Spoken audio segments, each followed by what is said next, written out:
Ha, tayo ka na po. Mag-blow na po tayo ng candles. Dahan-dahan lang po. Oh, dahan-dahan lang po, ha.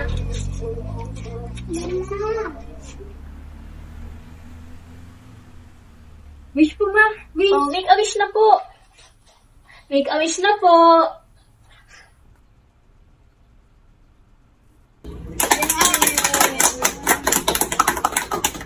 Wait, picture muna tayo bago tayo kumain. Pwede po ba ma-picture? 1, 2, 3, smile!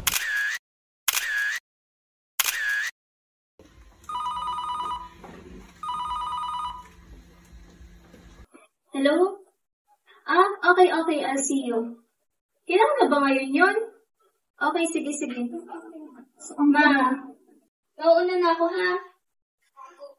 May kailangan kasi akong puntahan na meeting. Importante. Ngayon, ma, mauna na ako, ha? Ma, ako din po. Aalis na rin ako. Susunod na po ako. Ma, may importante din po. May mag-relate na po ako sa trabaho. Ma, sunod na rin ako kay kuya, ba? Sabay na ako.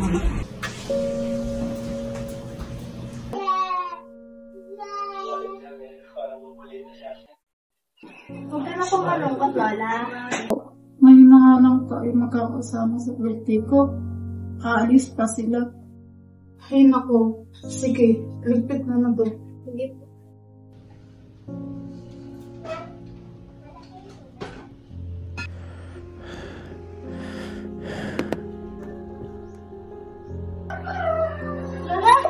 Lola! Mama, si Lola!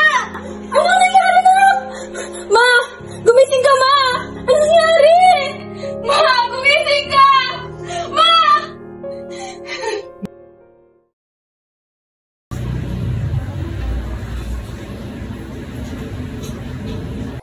Lola, dadalhin ka na po namin sa ospital?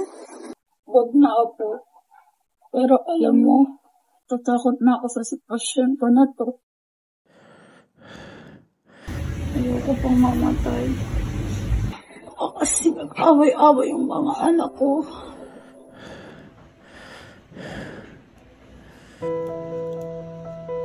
Lola! Lola! Lola! Lola! Lola!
Nak, pahain nga kami ng juice.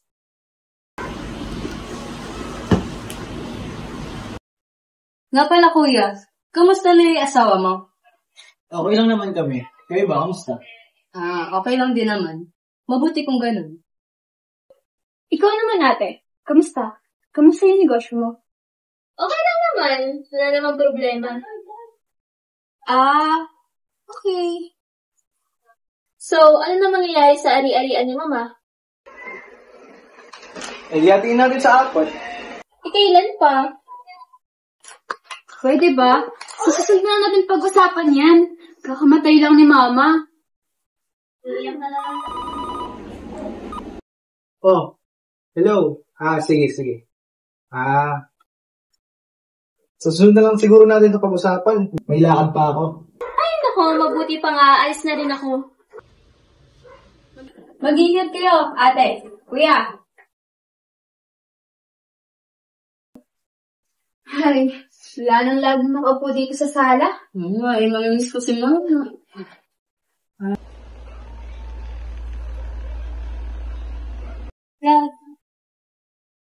May sasabihin nga pala ako sa'yo. Ano yun? Nakausap ko na kasi yung mga abogado na nag-aayos ng mga ari-arian ni Mama.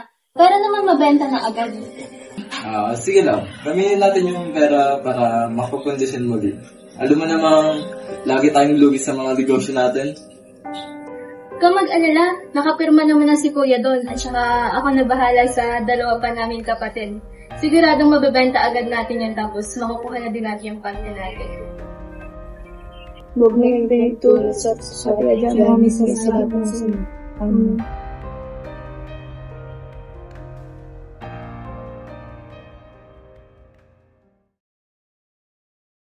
Aling Nenang, Aling Bebang, maraming salamat po sa pagbisita at pagdadasal kay Nanay. Salamat, Iya. Ingat po kayo. Sige, salamat. Tuloy na kami.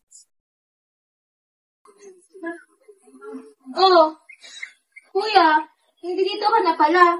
Pinuntahan kita sa bahay niyo, wala ka doon. Si Helen lang yung nandun. At total, hindi dito naman na tayong lahat. Eto na yung papeles. Oh, pumirma na kayong dalawa dyan kasi nakapirma na kami ni Kuya dyan. Anong papeles? Pipirman.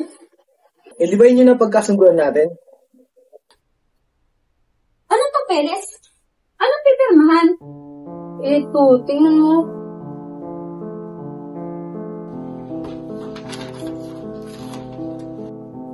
Título to ng bahay At pati yung lupa. Ano gagawin dito? Hindi ibibenta. Anong ibebenta? Bakit ang aga? Kuya naman, konting respeto naman kay nanay. Ano naman kung mag-aati tayo sa pamana ni Mama? Diyan naman tayo hantong, di ba? At saka bakit nagadabog ka? Ang sa amin lang naman, kuya. Bakit pati yung bahay? Yun na nga lang yung alaalang iniwan sa atin ng mga magulang natin. Bakit pati yung bahay? Okay na naman sana kung yung lupa lang. Pero wag yung bahay. Ano bang yung kinakagalit yung dalawa? Ha? Total wala naman na si Mama. Kailangan na ibenta yung mga ari-arian niya para maging pera naman. Para mapakinabangan na yan. Tama. Tama naman Kaya siguro mo kayo may babenta yung bahay kasi wala kang matitirhan. Yan ba? Yan ba yung dahilan mo? Hanapin mo muna kasi yung ama ng anak mo.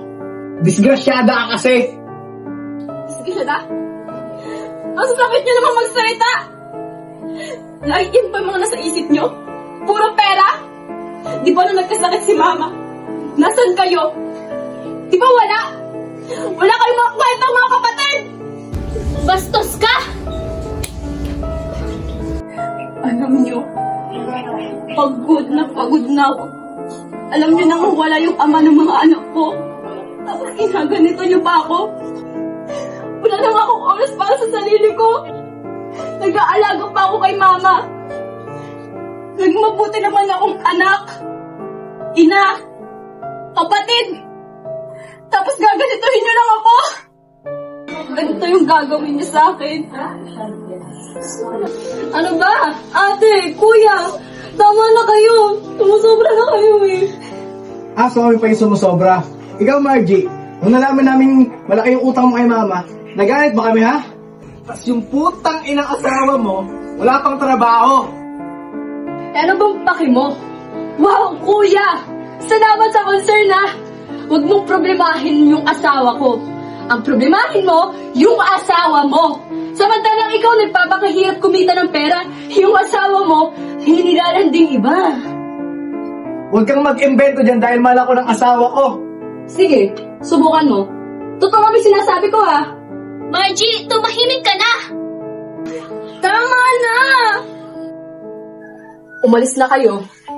Umalis na kayo!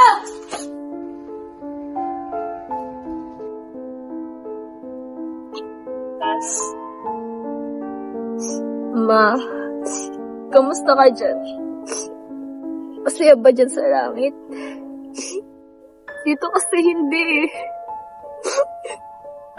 Simula po kasi nung nawala kayo. Nagkagulo na po kami magkakapatid. Bakit po kasi? Mas importante pa para sa kanila yung pera kaysa sa pagsasama namin magkakapatid. Ma, balik ka na, Ma. Ma, sana nandito ka na lang. Miss na po kasi kita. Hindi ko na po alam yung gagawin ko. Ma, balik ka na. Kailan pa? Kailan mo ba ako ginagago? Matagal na! Kasi ayoko na! Suwang-suwa na ako sa'yo! Helen, saan ba ako nagkulang? Sa pera! Pera? Sa pera lang ba talaga yung dahilan? Oo, hindi kita mahal. Pera lang habol ko sa'yo. Kaya mas mabuti pang maghiwalay na tayo. Helen, huwag mo akong iwan. Hindi, ayoko na. Pagod na ako, di na kita mahal. Nakakasawa ka na. Lagi na lang ako nag-iintindi sa'yo. Malis ka!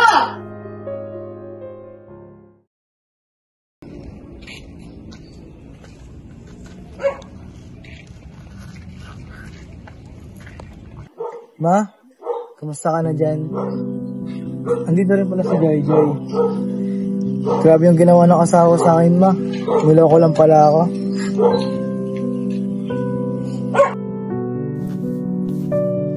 Ma, kamusta na po dyan?